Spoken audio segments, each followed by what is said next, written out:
Hello and welcome to this week's podcast. This week is a mixed bag and I'll be talking about invasive plants, record keeping in your garden, and at the end of the episode I'll be making a special request for help with an upcoming episode. So let's start with invasive plants. This is a topic that I looked into when I was investigating non-native plants, and it follows on nicely from the last podcast when I spoke to Graham of Plant Based Nursery. The second part of the interview was a really fascinating insight into upcoming plant importation legislation. And one of the reasons for the legislation is to regulate the importation of plant species from abroad that are either invasive in their own right or they are carriers of pests or diseases that turn out to be devastating to our own flora and fauna. And Graham believes that the real panic within the ranks of DEFRA, who are responsible for the introduction of this legislation, stems from a massive concern for our food crops. The problem of invasive species due to plant importation is a worldwide one. The US and Australia have experienced huge problems with things like English ivy and kudzu in the States, and the coral tree and Schefflera arboricola invading native habitats in Australia. And as gardeners, we push the demand for the importation of non-natives. There's like a complex dance going on upon which depends the plants that are stocked on the shelves of our local garden centres and nurseries. And one partner in this dance is customer demand, and this will sometimes have an impact on the plants that are available. I mean, if we all get up in arms over disappearing bees and we all flock to buy buddleias, the powers that be will latch onto this and they'll start stocking plants that provide nectar and pollen and may even develop a fancy range that caters exactly to this particular need. And the other dance partner is good old-fashioned marketing. Sometimes companies will launch curated ranges of plants that follow a particular colour scheme. For example, Sarah Raven is the undisputed queen of this. Her catalogue is like the runway of the flower world. What appears in her catalogue one year often sparks a trend for a particular plant or colour, and you can watch this trickle down until 5 years later the plant is so ubiquitous it's on the bargain plant trolleys outside Aldi. And obviously, it takes longer to copy and produce plants than it does a dress or t-shirt, but I'm not sure if the trickle-down effect of plant trends is due to this or because us gardeners take a bit more convincing when it comes to trends. I'm not sure. But it really is a fascinating dance to watch, and I can't decide which partner is more dominant. I think it's probably marketing. Or is it customer demand? I don't know. All I can say is for certain that if you stand back and watch the dance for a while, you'll realise that both marketers and consumers are both leading each other around by the noses. And if it were just the case that imported non-native plants were occasionally invasive, albeit with pretty devastating effects on the ecosystems they invade, I might, and in fact I probably have concluded in the past, that this is an unfortunate effect of global trade and travel, and that we are eventually moving towards a pan-global ecosystem, especially given our changing climate. But it's not as simple as that. Oh, there's some Japanese knotweed popping up along the roadside. It's the fact that these aliens occupy a space in an ecosystem which could have been used by a native.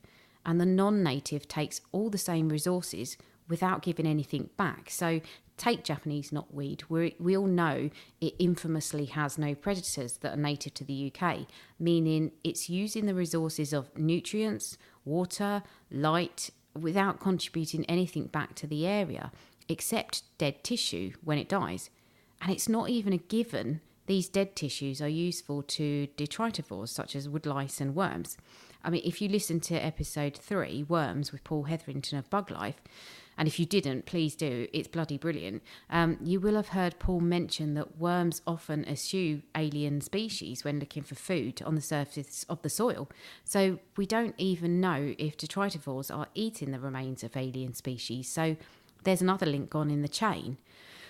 Now, I hate the idea of being told what I can and can't do by DEFRA and what I can and can't buy to put in my garden, but I am starting to realise the magnitude of every little decision that I take in mine and in other people's gardens. So what else do alien species do? Well, as with the aforementioned Japanese knotweed, they're capable of escaping your garden. and they specialise in quickly colonising areas where some of the native species have been removed by weather or by human disturbance. And yes, I am starting to wonder if we can ever do anything right, or if we're truly just this horrendous parasitic species that clodhops about the planet. But the aliens can out-compete natives because they don't support a whole host of predators and pathogens like our natives do. And when we import them, which we do, because we've suddenly decided that this year's plant trend is for large-leaved exotics, therefore we must have them and the nurseries will supply them. Remember the market consumer tango. Then we bring these plants in, and sometimes it's not just the plants that are a problem. Sometimes a pest or a pathogen that has piggybacked a ride on these plants, which then escapes and infects or outcompetes our natives, is the real problem. So I do hate the fact that legislation is necessary, and I'm not convinced the new plant legislation governing imports into the UK isn't more about a massive money-making exercise than it is to do with our biosecurity. But invasive species are undeniably a huge problem. And I will be attending a talk on this subject on the day this podcast is released. So I hope I can bring you, if not a recording of that talk, then certainly some more up-to-date information on this subject. So now, on to a listener request from Patrick, and thank you for your email, Patrick. It was a great question, which I'm not ashamed to say I outsourced to my friends on Twitter in order to benefit from the wisdom of crowds. And Patrick asked that, in view of the fact that I'm always saying a well-planned garden is the best sort of garden, how can we best undertake the task of planning and documenting our gardens? My own method is to keep all plant labels and write them down periodically in a book, which I divide into areas of the garden such as main border, driveway bed, pathway bed, so on. Plus I have separate pages for things such as which seeds I sowed that year, which dahlia varieties I grew, what I put into pots, and so on. I do take some photos, but I suppose most things are in my head, and as long as I can refer back to plant names, I can generally think back to how something performed and what it looked good with. However, I'm not infallible, and my own garden probably isn't the best example of a well-designed garden, to be honest. Anyone who follows me on social media will have seen pictures of my spring garden, along with the comment that us garden designers don't always practice what we preach. So what did the clever folk of Twitter have to say? Did they have a better system than I do? Of course they did. First up, we had those who keep a record of their gardens on Facebook. If you don't subscribe to the theory that Facebook is run by a bunch of soul-sucking, evilly omnipotent spying bastards, this method might suit you well. Frankie Devereaux tweeted me to say that she has a Facebook page just for her garden because her friends weren't interested in her garden photos, which I thought was brilliant, and is probably something that many of the friends that we have as plant bores could no doubt sympathise with. And then Lambeth Horticultural Society pointed out that the album facility is useful as you create an album per year, and these will also have dates appended to them. And Instagram's also pretty good for creating a visual record. It keeps things in date order, and I quite often go back to it to remind myself of the names of my houseplants, which for some reason I'm not good at writing down, although I do add them to my Instagram posts. Obviously, paper journaling was a popular option. However, I think as many people admitted they bought journals and never used them as actually found them useful. Caroline had a good tip, which is great as long as you don't live in a bungalow, which is taking a photo of the garden from an upstairs window at various points during the year. And then Mark came up with a good idea, which is panning around and filming the garden, but adding your commentary to the video, which I thought was pretty smart. And then Joe suggested using Microsoft OneNote with a page per bed showing names and photos of all the individual plants, plus numerous photos of the beds throughout the year. And one thing I hadn't thought of before is actually using blogging as a record. Some people found they were recording so much detail, it seemed a shame to keep it to themselves. So blogging is definitely a good plan if you're producing a regular output of content. And if people follow your blog, this feeling of kind of expectation and accountability might encourage you to keep up with regular documentation. And a really, really big thank you to Joseph of Joseph Valentine Photography, who wrote a blog post about how he organises his garden as a result of seeing my tweet. And if you follow my Roots and All Twitter feed for Tuesday the 16th of April, you'll see I've retweeted a link to his blog post. And taking photos these days is easy peasy, and your smartphone will obviously catalogue them by date. Beware you don't end up like Mr. and Mrs. Gardens on Twitter, who currently have 32,000 photos and 1,500 videos. Obviously, storage can become an issue, but I like the method Kathy has, which is to take photos of every section of the garden every month and then store these in the cloud. Also, fabulous forest gardener Jake mentioned Cloudinary as a good place to store notes and images online. And I think, sadly, nobody has yet designed a Harry Potter style notebook that would allow me to collect photos, handwritten notes, sketches and physical objects such as labels or pressed flowers all into one place. So can somebody please invent one of these? I mean, in this day and age, that surely can't be that much to ask.